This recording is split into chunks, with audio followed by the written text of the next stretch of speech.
જય નટેશ્વર મહાદેવ. મારા વંદનીય મહેમાનો અને માનનીય શ્રોતાઓ અને ભગવાન ભોળાનાથના ભક્તો, આપ સર્વને મારા હર હર મહાદેવ.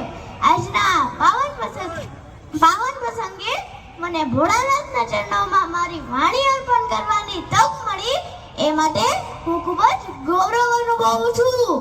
આ નટેશ્વર ધામ એ માત્ર પથ્થરનું મંદિર નથી. આ ધામ એ શ્રદ્ધા છે, સંસ્કૃતિ છે અને ભગવાન ભોળાનાથ સાથેની દિવ્ય લાગણી છે. 80 વર્ષ જૂનું આ ધામ એ લોકો માટે આસ્થા અને આરાધનાનું કેન્દ્ર રહ્યું છે. જ્યાં જ્યાં શિવજી હોય ત્યાં શાંતિ હોય છે, ઉર્જા હોય છે અને ભક્તિ હોય છે. અને આજે એ નટેશ્વર ધામ નવેસરથી એક નવી ઝાંખી લઈને ઊભું થયું છે. વધારે શોભાયમાન, વધારે દિવ્ય અને ભોળાનાથના મહિમાને ઉજાગર કરતું.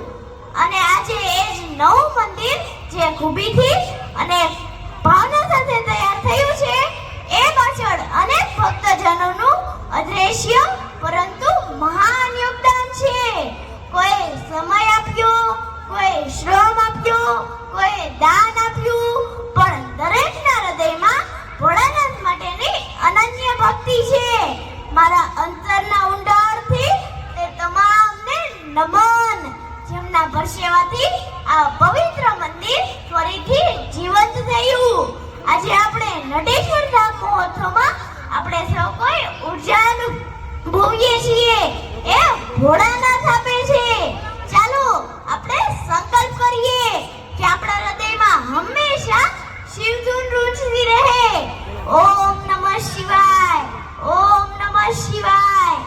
આ ધામ આજથી માત્ર પૂજાનું સ્થાન નહીં, પણ એક સંસ્કાર કેન્દ્ર બની રહેશે. ભોળાનાથ